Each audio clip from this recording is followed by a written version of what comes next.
What is your DOC? Benzos. Marijuana and alcohol. Alcohol. Marijuana. Cocaine. Painkillers and ecstasy.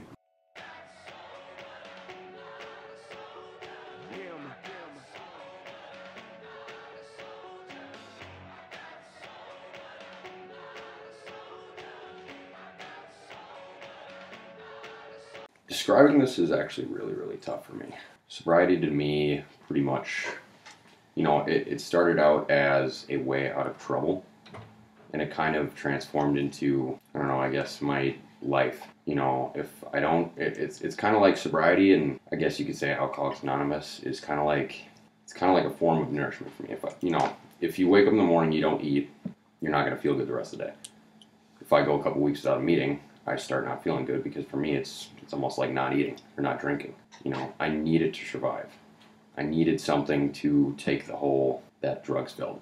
I needed something to put in there that could fill it and make me feel good about myself again.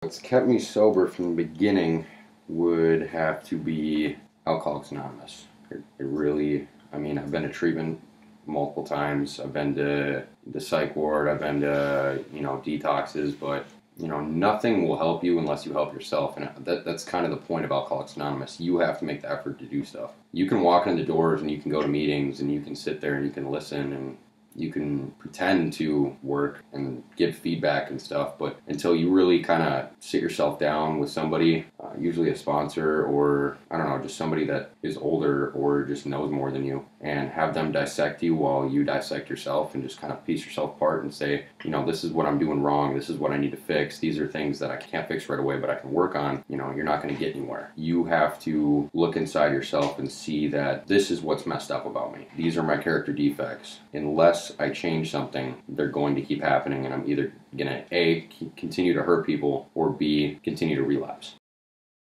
Step one is we admitted we were powerless over alcohol and that our lives had become unmanageable. Alcohol's kind of the word in there that you can throw out. You can say, I'm powerless over alcohol, I'm powerless over overeating, I'm powerless over cutting, I'm powerless over drugs, but it's the only step you have to do perfectly, and you have to know in your heart that you can't use or drink or whatever your addiction is manageable. Like, you're going to do it out of control every time you do it. Step two, came to believe that a power greater than ourselves could restore us to sanity. And that's pretty much it. It scares a lot of people because it's kind of bringing up that God thing. And usually when you come into the program, you resent the hell out of God. You don't think there is one, or there is one and you think it hates you. And, people have to throw out that word God because they automatically associate it with like Christianity and Jesus and stuff like that. It's not about that. Your higher power could be a doorknob as long as it's stronger than you. You just have to know that you're not God. 3, we turned our will and our lives over to the care of God as we understood. And that's another one of those God things. And step 3 is it was the hardest step for me to grasp because I like to do whatever I want.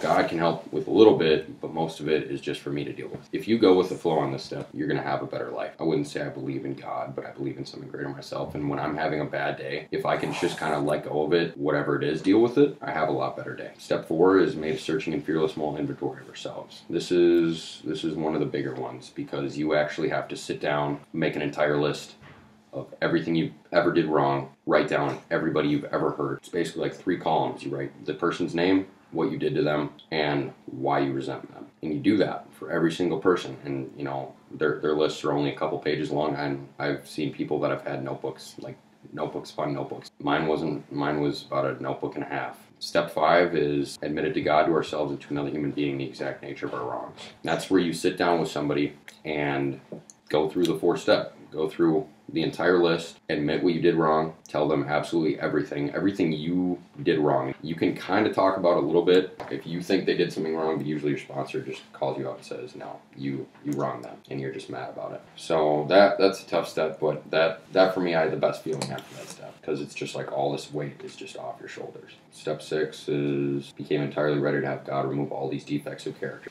Some of my defects of character, I'm very arrogant, but my arrogance really shows when I don't go to meetings. I get arrogant, I get cocky, I think I can do whatever I want. I slack off because I say I don't need to do this and other people can pick it up. And it's tough, and if you're not doing what you need to do, sometimes you don't even notice it and people have to point it out. Step 7 is humbly asked him to remove our shortcomings. And shortcomings and defects of character are kind of the same thing, but shortcomings are a little more, you can't really change those. You can kind of manipulate them a little bit so people don't notice them as much, but those are more built in. And you just kind of have to be humble and ask your higher power to not let those show as much. And that's a tough one too, because that's all about humility, and humility is tough for me. I always think that I'm God, and I always think that I'm hot shit, and it's not good. Step 8 is made a list of all persons we had harmed and became willing to make amends to them all. And amends is a scary word, because amends is not going up to them saying, hey, I'm sorry I did this, bye. You have to legitimately go up to them and say, is there any way that I can fix this? And in all honesty, usually the only way you can fix it is just by getting better. If you stole from them, yeah, pay them back. But most of the time, like with my family, well, all they wanted was for me to be sober. And that was how I made amends to a lot of my family. I started paying back my debts. At the same time, they were just proud of me for sticking to what I said I was going to do and being a better person all around. And like this step, I really stress this. This is just the list. This is the list and the getting ready. You're not making the list and immediately going to talk to these people. You're making the list and getting ready. I still have a bunch of people on my 8-step list that I haven't talked to yet because, frankly, I'm kind of scared of it. Not that, they would hurt me or anything, but just if they would feel disgusted with me or something like that. And step 9 is make direct amends to such people whenever possible, except when to do so would injure them or others. And that pretty much means if you know where they live, or if you're still friends with them, go up to them. But normally the people that you hurt, you don't see anymore. It's kind of like if God or your higher power puts them in front of you, then you can make your amends. Then you can say, is there any way I can right the wrongs that I did to you?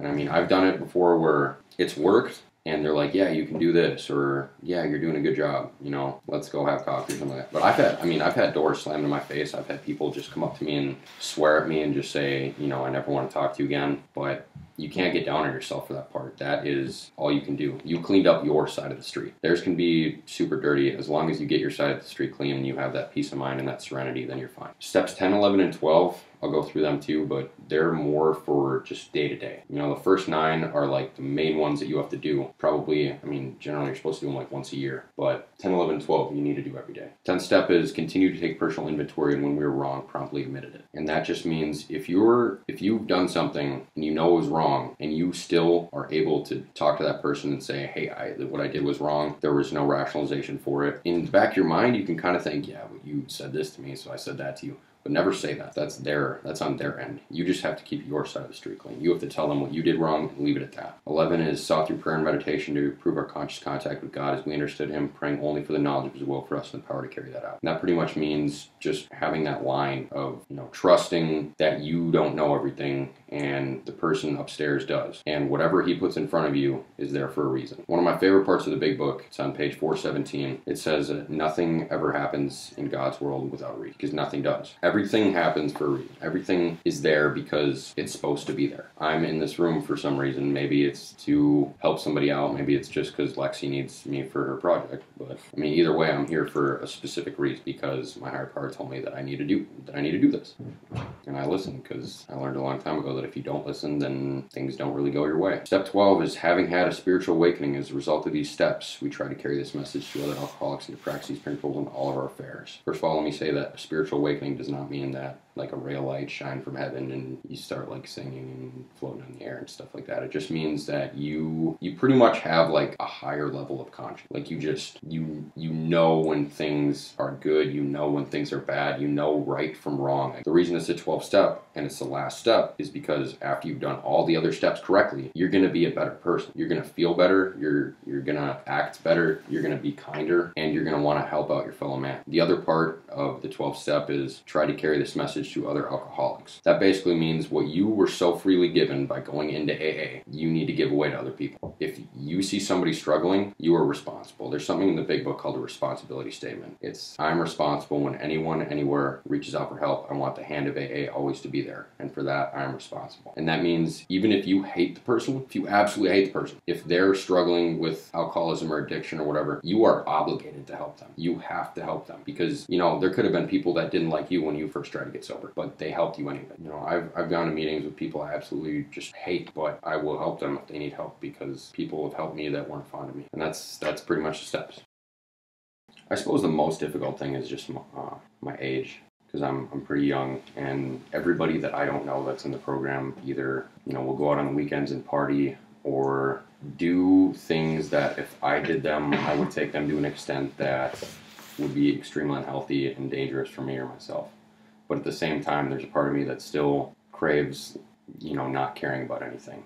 That's probably the hardest part about staying sober is I have feelings again, and I have a conscience, and when I was using drugs and drinking, I didn't have that, and I really, I like that because I didn't care about anything. I could do anything that I wanted to anybody, and I would feel nothing. And now, if I tell a little white lie, I don't feel good about it, and it just bothers me until I make amends to that person, or I guess talk to my higher power, which is not God, it's not Jesus, not anything. It's just something that's greater than myself. What is your sober date? Leap Day 2012. August 13th, 2011.